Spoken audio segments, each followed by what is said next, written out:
ஐக்கிய சமாதான பேரவையின் நிறுவனர், தாயி, பல சேவைகளை செய்து கொண்டிருப்பவர் மௌலவி ஹாஃபிஸ் TNM ஹாமித் பக்ரி மம்பை ஹசரத் அவர்கள் சிறப்புரையாற்றுவார்கள்.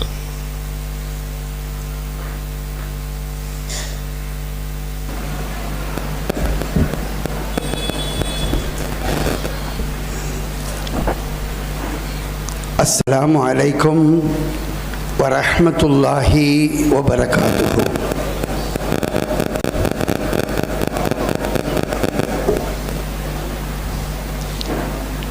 இன்னல் ஹம்தலில்லாஹ் நஹ்மதுஹு வ நஸ்தஈனுஹு வ நஸ்தக்ஃபிருஹு வ நஊது பில்லாஹி மின் ஷுரூரி அன்ஃபுஸினா வ மின் ஸய்யிஆத்தி அஅமாலினா.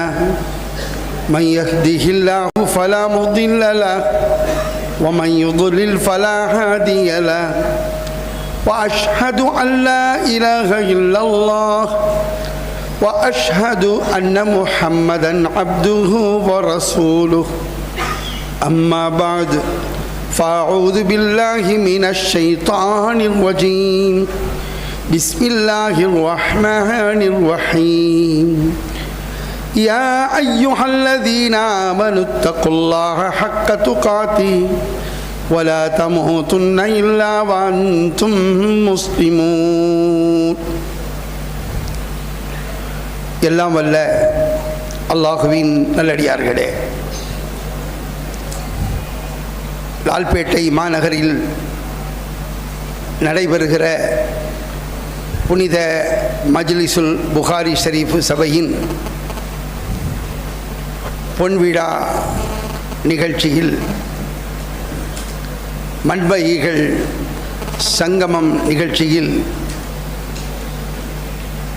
அனைத்து நிகழ்ச்சிகளுக்கும் தலைமையேற்று சிறப்பான முறையில்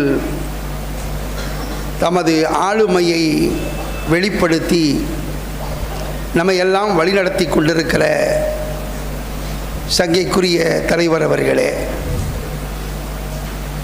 நமது ஜாமியா மன்பவுல் அன்வாரின் சங்கைக்குரிய ஆசிரிய பெருந்தகைகளே, சங்கைக்குரிய நிர்வாகிகளே, தமிழகத்தின் அனைத்து மாவட்டங்களிலிருந்தும் திரளாக வருகை தந்திருக்கிற சங்கைக்குரிய உலமா பெருமக்களே, ஆண்டோர்களே, சான்றோர்களே, மாணவ செல்வங்களே, தாய்மார்களே, சகோதரிகளே, பாசத்திற்குரிய இளவல்களே, எல்லாம் வல்ல அல்லாஹுவின் பேரருள் நம் யாவர் மீதும் நிறைவாக சூழட்டுமாக என்று ஆரம்பத்திலே துவா செய்து கொள்கிறேன். இந்த பொன்விழா ஆண்டிலே உங்களோடு நானும் இணைந்து கொள்வதற்கான வாய்ப்பை வல்ல அல்லாஹ் இந்த அடியனுக்கு வழங்கியிருக்கிறான். அவனுக்கே எல்லா புகழும். அல்ஹம்துலில்லாஹ். கிடைத்திருக்கிற இந்த வாய்ப்பை பயன்படுத்தி எனக்கு தெரிந்த ஒரு சில செய்திகளை இன்ஷா அல்லாஹ் வேக வேகமாக உங்களோடு நான் பரிமாறிக்கொள்கிறேன். கூறப்படக்கூடிய இந்த கருத்துக்களின் வழியில் நானும் நீங்களும் நம் சமுதாய மக்களும் சிறப்பாக செயல்பட்டு ஈருலக நன்மைகளை நிறைவாக அடைவோமாக. அந்த தௌஃபீக்கை, நல்வாய்ப்பை வல்ல அல்லாஹ் நம் யாவருக்கும் தந்தருள்வானாக என்று துவா செய்து கொண்டவனாக என்னுடைய வார்த்தைகளை துவங்குகிறேன்.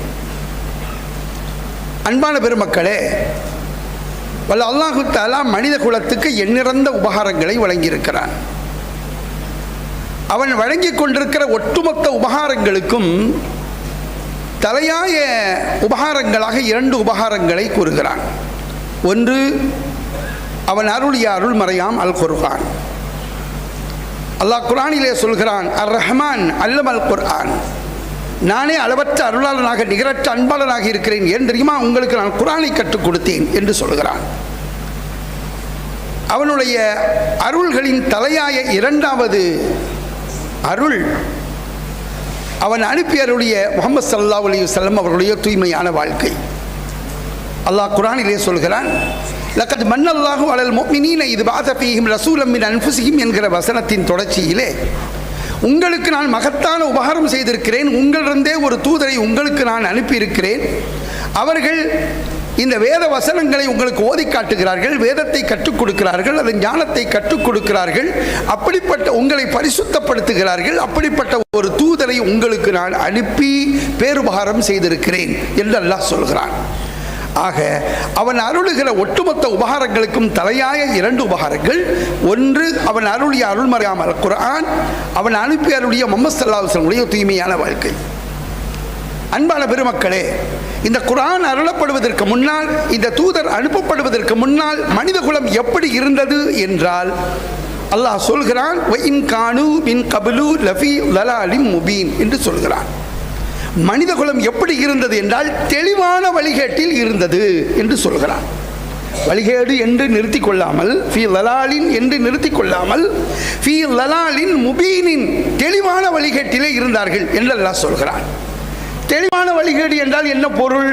அந்த வழிகேட்டுக்கு விளக்கம் சொல்ல வேண்டிய அவசியம் இல்லை, நம்முடைய மூளைகளை கசக்க வேண்டிய அவசியம் இல்லை, மயிர் விளக்கிற வாதங்கள் செய்ய வேண்டிய அவசியம் இல்லை. இதை சொன்னாலே இது வழிகேடு என்று தெரிந்துவிடும். அப்படிப்பட்ட தெளிவான வழிகேட்டிலே மனித குலம் இருந்து வந்தது என்று அல்லாஹ் சொல்கிறான். அதற்கு ஏராளமான சான்றுகளை அல்லாஹ் குர்ஆனிலே சொல்கிறான். நேரத்தின் அருமை கருதி 2 சான்றுகளை உங்களுடைய கவனத்தில் கொண்டு வருகிறேன். அல்லாஹ் ஒரு இடத்திலே சொல்கிறான், وَكَذَلِكَ زَيَّنَ لِكَثِيرٍ مِنَ الْمُشْرِكِينَ قَتْلَ أَوْلَادِهِمْ شُرَكَاؤُهُمْ. அவர்களில் அநேகர் தாம் வணங்குகின்ற, தாம் வணங்கிக் கொண்டிருக்கிற கற்பனை தெய்வங்களை திருப்திப்படுத்துவதற்காக தாம் பெற்ற பிள்ளைகளையே நரபலி கொடுத்து கொண்டிருந்தார்கள் என்று அல்லாஹ் சொல்கிறான். இந்த வழிகேட்டுக்கு விளக்கம் சொல்ல வேண்டிய அவசியம் இருக்கிறதா? இல்லை. இரண்டாவது சான்று, அல்லாஹ் ஒரு இடத்துல சொல்கிறான், ஒய்தா புஷ்ஷிர அஹதுஹும் பில் உன்சா லல்ல வஜ்ஹுஹு முஸ்பத்தன் வஹுவ கலீம் யதவாரா மினல் கௌமி மின் சூஇ மா புஷ்ஷிர பி அயும்சிகுஹு அலா ஹூன் அம் யதுஸுஹு ஃபித் துராப் அலா ஸாஅ மா யஹ்குமூன். அவர்களில் ஒருவருக்கு பெண் குழந்தை பிறந்திருக்கிறது என்று நற்செய்தி சொல்லப்பட்டால் சிரிக்க வேண்டியவன், மகிழ வேண்டியவன், தன்னுடைய மனைவியை கொண்டாட வேண்டியவன், அவனுடைய முகம் கருத்துவிடும், இருண்டுவிடும், பற்களை நர நர என்று கடித்துக் கொள்வான். என் மனைவி பெண் குழந்தையை பெற்று தொலைந்து விட்டாலே, தெருவில் நான் நடமாட முடியாதே, போகும்போதெல்லாம் என்னை பார்த்தல்லவா பெண் குழந்தை பெற்றவன் பெற்றவன் என்று எல்லோரும் அவமானமாக பேசுவார்கள். இந்த அவமானத்தை என்னால் தாங்கிக் கொள்ள முடியாதே, இந்த அவமானத்தை நான் துடைத்துக் கொள்வதற்கு என்ன செய்ய வேண்டும் என்று யோசிப்பான். இறுதியில் அவன் எடுக்கிற முடிவு ஸாஅமா யஹ்குமூன், மோசமான முடிவாக இருக்கும். அவன் தான் பெற்ற பெண் குழந்தையை உயிரோடு புதைத்து விடுவான் என்று அல்லாஹ் குர்ஆனிலே சொல்கிறானே. இந்த வழிகேட்டுக்கு விளக்கம் சொல்ல வேண்டிய அவசியம் இருக்கிறதா? இல்லை.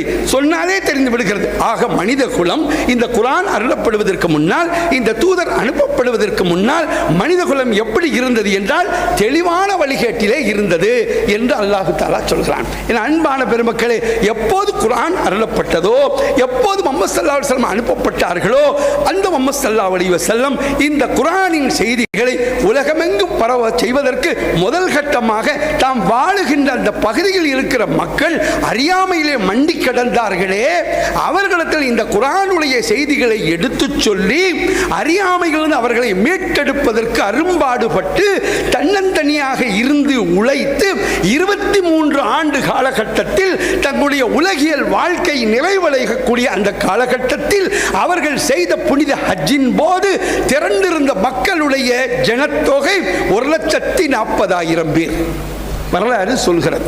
என் அன்பான பெருமக்களே, கண்மணி நாயகம் ஸல்லல்லாஹு அலைஹி வஸல்லம் அவர்கள் திரண்டிருந்த அந்த 1,40,000 பேரையும் பார்த்து சொன்னார்கள், நான் உங்களுக்கு எவற்றையெல்லாம் கொண்டு வந்து சேர்க்க வேண்டுமோ அவை அனைத்தையும் முழுமையாக கொண்டு வந்து சேர்த்து விட்டேனா என்று கேட்டார்கள். ஹல் பல்லகுது என்று கேட்டார்கள்.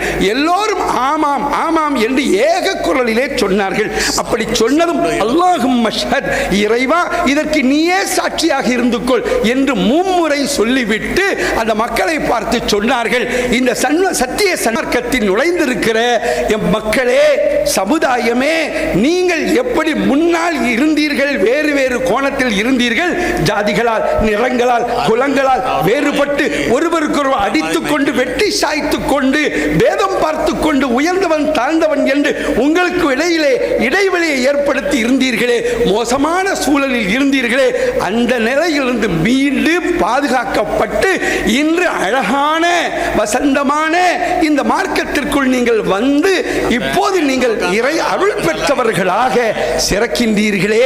இந்த நல்ல சூழல் உங்களுக்கு மட்டும் இல்லாமல் உலகமெங்கும் எல்லா மக்களுக்கும் இது சென்றடைய வேண்டும். எனவே நான் அடுத்த ஆண்டு இப்படி உங்களை சந்திப்பேனா என்பது நிச்சயம் இல்லை. எனவே இந்த செய்தியை உலகமெங்கும் பரப்பக்கூடிய பணியை நீங்கள் எடுத்துக்கொள்ள வேண்டும், செய்வீர்களா என்று கேட்க தோழர்கள் தோழியர்கள் அத்தனை பேரும் ஏக குரலே செய்கிறோம் என்று வாக்குறுதி அளிக்க அவர்களிடத்தில் சலாம் கூறிவிட்டு விடைபெற்று சென்று விட்டார்கள். அதுதான் ஹஜ்ஜத்துல் வதா.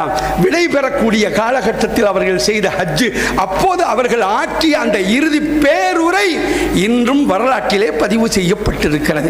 என் அன்பான பெருமக்களே, அடுத்து முஹர்ரம் வருகிறது, அடுத்து சஃபர் வருகிறது, அடுத்து ரபீஉல் அவல் வருகிறது. கண்மணி நாயகம் ஸல்லல்லாஹு அலைஹி வஸல்லம் அவர்கள் உலகத்தை விட்டு பயணப்பட்டு விட்டார்கள், அல்லாஹ்வை நோக்கி பயணப்பட்டு விட்டார்கள், மறுமையை நோக்கி பயணப்பட்டு விட்டார்கள். இப்போது மறுமையை நோக்கிய அவர்களுடைய பயணத்திற்கு அவர்களை வழி அனுப்பி வைப்பதற்காக வருகை தந்த தோழர்கள் தோழியர்களுடைய எண்ணிக்கை எத்தனை என்று வரலாறு பதிவு செய்திருக்கிறது. சற்றப்ப 30,000 பேர் தான். ஹஜ்ஜின் போது கூடியவர்கள் 1,40,000. ரபீஉல் அவலிலே கூடியவர்கள் திங்கட்கிழமை அல்லாஹ்வின் திருத்தூதர் பயணப்பட்டு விட்டார்கள். புதன்கிழமை தான் அடக்கம். செய்தி எல்லா பகுதிகளுக்கும் பரவுகிறது. ஆனால் கூடிய மக்களுடைய எண்ணிக்கை எத்தனை? 30,000 பேர் தான். என்றால் 1,10,000 பேர் எங்கே சென்றார்கள்? வரலாறு சொல்லுகிறது. எப்போது கண்மணி நாயகம் ஸல்லல்லாஹு அலைஹி வஸல்லம் இந்த பணியை நீங்கள் கையில் எடுத்துக் கொள்வீர்களா என்று கேட்டபோது செய்வோம் என்று சொன்னார்கள் அல்லவா, அப்போதே தோழர்கள் உலகத்தின் 8 திக்குகளுக்கும் பரவி சென்று விட்டார்கள். அதனால் தான் இங்கே 30,000 பேரே திரண்டார்கள் என்பது வரலாறு. என் அன்பான பெருமக்களே, அப்படி திரண்ட பல்வேறு நாடுகளுக்கு பயணித்த அந்த நல்லற தோழர்களில் 27 சஹாபாக்கள் இந்தியாவுக்கு வருகை தந்தார்கள். எத்தனை சஹாபாக்கள்? 27 சஹாபாக்கள் வருகை தந்தார்கள். வருகை தந்து இன்றைக்கு பிளவுபடாத பிரிக்கப்படாத இந்தியா என்று எடுத்துக்கொண்டால் பாகிஸ்தான், வங்காளதேசம், மியான்மர், பர்மா, மாலத்தீவு, நேபாளம், பூட்டான், இலங்கை, ஆப்கானிஸ்தான், இப்படி பிளவுபடாத அந்த இந்தியா, முழு இந்தியாவிலே இன்றைக்கு சற்றொப்ப 40-50 கோடிகளுக்கு மேல் நாம் பல்கி பெருகி இருக்கிறோம் என்றால், சில காலங்களுக்கு முன்னால் 40-50 கோடியாக இருந்திருக்க மாட்டோம். 30 கோடியாக இருந்திருப்போம். அதுக்கு முன்னாலே 20 கோடியாக இருந்திருப்போம். அதுக்கு முன்னால 10 கோடியாக இருந்திருப்போம். அதுக்கு முன்னால கோடி குறைந்து லட்சமாக, அது குறைந்து 1000-ஆக, அது குறைந்து 100-ஆக, அது குறைந்து 10-ஆக இருந்திருப்போம். 10, 9, 8, 7, 6, 5, 4, 3, 2, 1 ஒருவர் தான் முதலிலே இந்த சத்திய மார்க்கத்தை சொல்லியிருப்பார். இன்றைக்கு 40-50 கோடிகளாக பல்கி பெருகி இருக்கிறோம் என்றால் அல்லாஹு அக்பர், அல்லாஹு அக்பர். அந்த 27 நல்லற தோழர்களுடைய சத்திய பிரச்சாரத்தினுடைய அறுவடை தான் இது. நாம் தெரிந்து கொள்ள வேண்டிய வரலாறு. அன்பான பெருமக்களே, இன்று 50வது ஆண்டு பொன் விழா கொண்டாடுகிறோம். மஜ்லிஸுல் புகாரி ஷரீஃப் சபையினுடைய அந்த விழாவை கொண்டாடுகிறோம். எனக்குள் ஒரு மகிழ்ச்சி. இங்கு நான் 3ஆம் சுமராவுக்கு சேர்ந்தேன். 1ஆம் சுமரா, 2ஆம் சுமரா 2 வகுப்புகளையும் திருச்சி ஜாமியா அன்வாருல் உலூமிலே இங்கு 3ஆம் வகுப்புக்கு சேருகிறேனே. அந்த காலகட்டத்திலே தான் மஜ்லிஸுல் புகாரி ஷரீஃப் சபை துவக்கப்பட்டது. அப்போது மாணவனாக இருந்து பங்கேற்றேன். இப்போது ஒரு அழைப்பாளனாக, இஸ்லாமிய அழைப்பாளனாக இங்கு இந்த பொன் விழாவிலே பங்கேற்கிற வாய்ப்பை பெற்றிருக்கிறேன். அல்லாஹ் அக்பர், அவனுக்கே எல்லா புகழும். அல்ஹம்துலில்லாஹ். என் அன்பான பெருமக்களே, நான் சொல்ல வந்த செய்தி என்னவென்றால், இமாம் புகாரி ரஹ்மத்துல்லாஹி அலைஹி அவர்களுடைய வரலாற்றின் பல்வேறு பக்கங்களை உங்களுக்கு அழகாக சொன்னார்கள் கலீலுர் ரஹ்மான் மன்பை ஹஜ்ரத் அவர்கள். அதிலே கவனத்தில் கொள்ள வேண்டிய முக்கியமான ஒன்று, அவர்களுடைய பேரிலே நாம் தெரிய வேண்டிய விஷயம். இமாம் புகாரி ரஹ்மத்துல்லாஹி அலைஹி அவர்களுடைய பெயர் என்ன? பெயர், அவர்களுடைய பெயர் என்ன? முஹம்மத். அவர்களுடைய தந்தையின் பேர் என்ன? இஸ்மாயில். இஸ்மாயிலுடைய தந்தை பேர் என்ன? இப்ராஹிம். இப்ராஹிமுடைய தந்தையின் பேர் என்ன? முகீரா. அல்ஹம்துலில்லாஹ். என் அன்பான பெருமக்களே, இமாம் புகாரியுடைய தந்தை ஒரு இறைநேச செல்வர் இப்ராஹிம், இஸ்மாயில். அவர்களுடைய தந்தை ஒரு இறைநேச செல்வர். அவர்களுடைய தந்தை இஸ்லாத்தை ஏற்றுக்கொண்டவர். அவர்களுடைய தந்தை பர்தஸ்பா, முகீராவுடைய தந்தை பர்தஸ்பா, அவர் நெருப்பு வணங்கிய மஜூசி. அவர் மரணித்தது மஜூசியாக. ஒரு மஜூசிக்கு பிறந்த, முகீராவுக்கு பிறந்த, இப்ராஹிமுக்கு பிறந்த, இஸ்மாயிலுக்கு பிறந்த இந்த முஹம்மத் என்கிற இமாம் புகாரி ரஹ்மத்துல்லாஹி அலைஹி அவர்கள் மக்காவில் பிறந்தவர் இல்லை, மதீனாவில் பிறந்தவர் இல்லை, ஹாஷிமி குலத்தில் பிறந்தவர் இல்லை, குறைஷி குலத்தில் பிறந்தவர் இல்லை, அரபு மொழியில் பிறந்தவர் இல்லை. அவர் இன்னொரு நாட்டிலே, உஸ்பெகிஸ்தான் என்கிற மத்திய ஆசியாவிலே இருக்கிற ஒரு நாட்டில் பிறந்த வேற்று மொழியை சார்ந்த ஒருவர் இமாம் முஹம்மது பின் இஸ்மாயில் ரஹ்மத்துல்லாஹி அலைஹி. அவர்களுடைய தந்தையின் வரிசையை பார்த்தால் முகீராவோடு முடிவடைந்து விடுகிறது. அதற்கு பிறகு, அதற்கு முன்னால் யார்? பர்தஸ்பா யார்? மஜூசி. ஒரு மஜூசியுடைய பாரம்பரியத்தில் வந்த இந்த இமாம் புகாரி ரஹ்மத்துல்லாஹி அலைஹி அவர்களுடைய அந்த சஹீஹுல் புகாரியை தான் அஸஹுல் குதுபி பாத கிதாபில்லாஹ், அல்லாஹ்வுடைய வேதத்துக்கு அடுத்து மிக உயர்வான, மிக வலிமையான, மிக மிக மிக மிக ஆதாரபூர்வமான நூல் என்று ஏற்றி போற்றக்கூடிய அளவுக்கு அல்லாஹ் அதை உயர்த்தி காட்டியிருக்கிறான் என்றால் எங்கிருந்து அந்த தாவா துவங்குகிறது என்பதை கொஞ்சம் கவனத்தில் வையுங்கள்.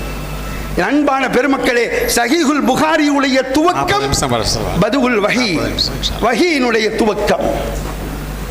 அப்படியே வாருங்கள், இறுதியாக அமைவது தௌஹீத், ஏகத்துவம், ஓரிரை கொள்கை. அல்லாஹு அக்பர், அல்லாஹு அக்பர். இதில் நமக்கு கிடைக்கிற பாடம் என்னவென்றால், நீ எந்த நாடாக இருந்தாலும், நீ எந்த மொழியை சார்ந்தவனாக இருந்தாலும், நீ எந்த குலத்தவனாக இருந்தாலும், எந்த நிறத்தவனாக இருந்தாலும், எந்த மொழி பேசுகிறவனாக இருந்தாலும், இங்கு நிறமோ, இந்த குலமோ, இந்த நாடோ, இந்த பிரதேசமோ, இந்த மொழியோ அடிப்படையானது அல்ல. நீ ஏற்றுக்கொள்ள வேண்டிய கொள்கை அதுதான் அடிப்படை. அதில்தான் இஸ்லாம் தனித்து விளங்குகிறது என்பதை நாம் நம்புகிறோம். என் அன்பான பெருமக்களே, நாம் ஏற்றிருக்கக்கூடிய இந்த சத்திய மார்க்கத்தின் தனித்தன்மை ஏகத்துவம், ஓரிரை கொள்கை.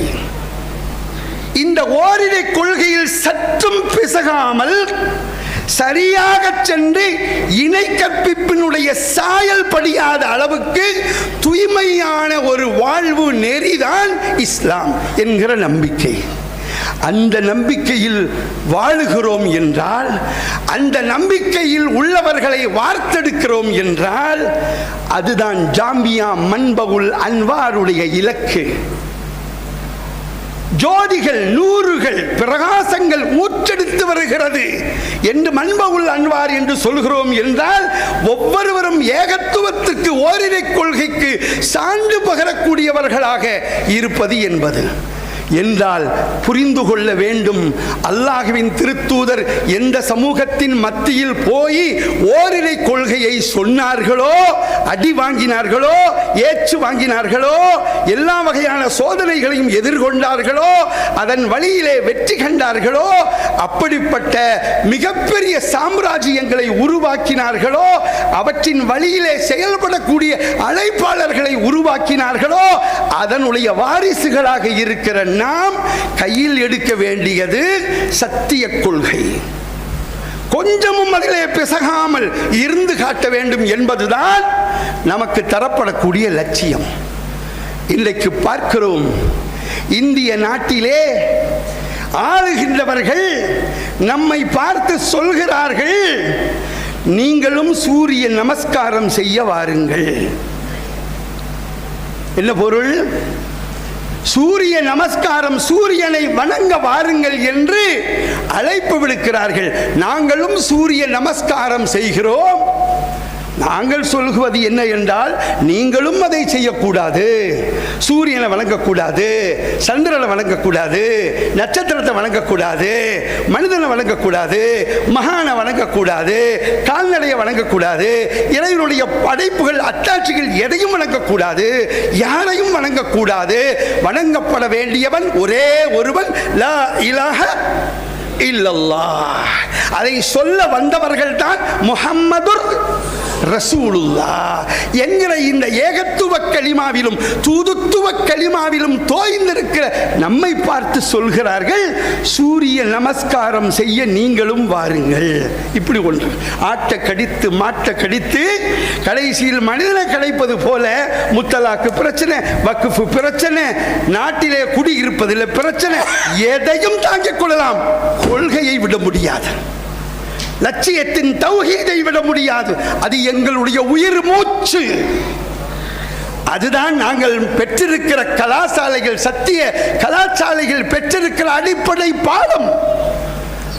சூரிய நமஸ்காரம் நாங்கள் செய்யக்கூடாது என்பது மட்டுமல்ல, யாரும் செய்யக்கூடாது. அதைத்தான் உரக்கச் சொல்லிக் கொண்டிருக்கிறோம். சொல்லுகிறார்கள், வந்தே மாதரம் பாடல்களை நீங்களும் படியுங்கள் என்று.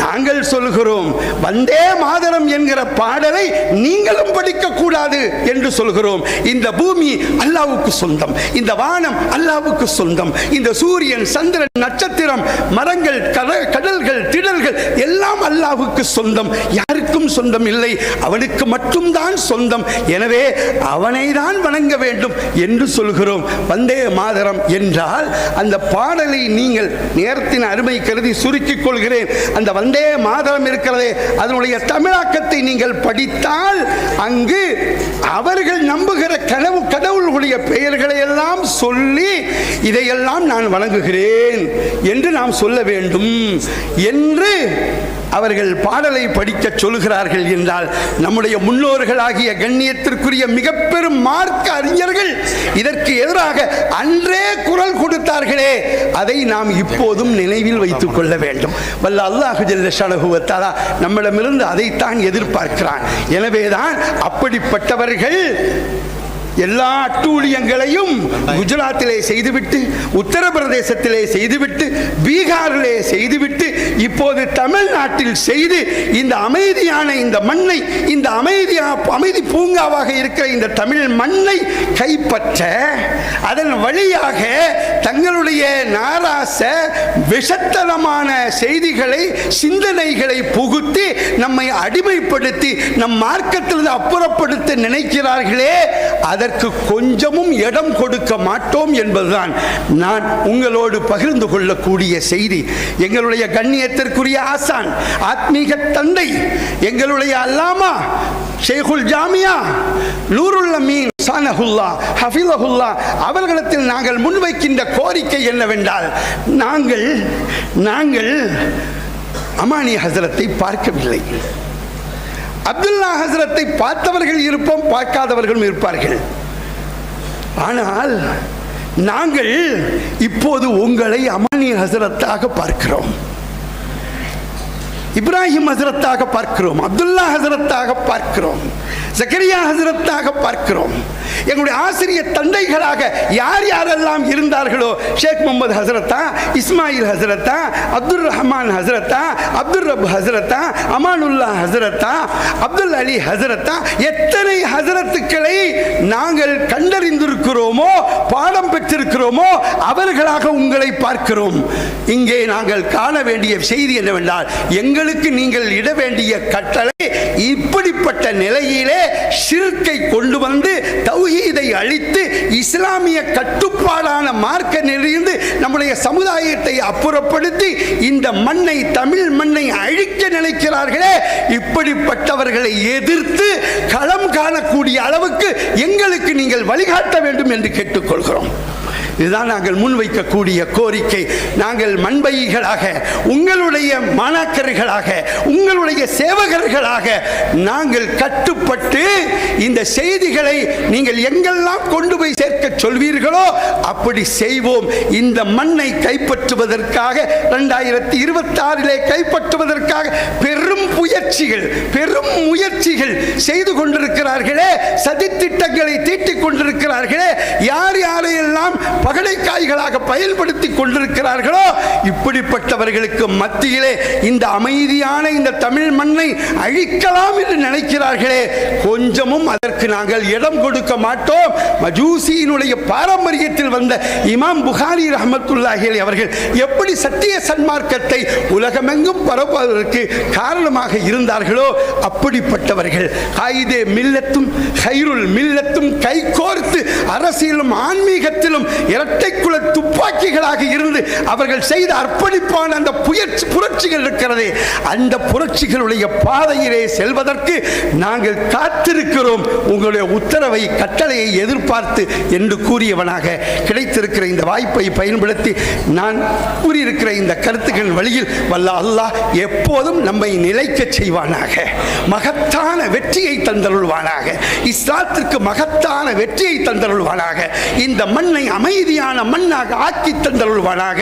இதை கைப்பற்ற அழிக்க நினைக்கிற சதிகார கூட்டங்களை இல்லாமலாக்கக்கூடிய முறையில், வேறறுக்க முடிய முறையிலே ஆர்ப்பணித்து செயல்படக்கூடிய அளவுக்கு ஆற்றல் பெற்ற, ஊக்கம் பெற்ற, உற்சாகம் பெற்ற ஊழியர்களாக, பரப்புரையாளர்களாக, பிரச்சாரகர்களாக நம்மை பிரகாசிக்க செய்வானாக என்று இந்த லால்பேட்டை புண்ணிய மண்ணிலே, இந்த வீர மண்ணிலே இந்த கருத்துக்களை பதிவு செய்தவனாக, அத்தனை பேருக்கும் என்னுடைய நெஞ்சார்ந்த நன்றிகளை சமர்ப்பித்தவனாக, இந்த ஊரில் உண்டு, இந்த ஊருடைய உப்பை தின்று வாழ்ந்து வளர்ந்த காரணத்தால் இந்த செய்திகளை பரப்பக்கூடிய, உங்களோடு பரிமாறிக்கொள்ளக்கூடிய வாய்ப்பை வல்ல அல்லாஹ் தந்திருக்கிறான்.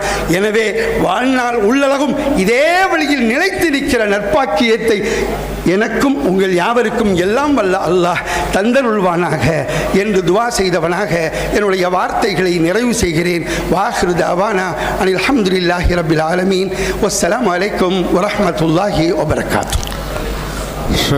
ஷுக்ரான் ஜஸாக்குமுல்லாஹ் கைரா.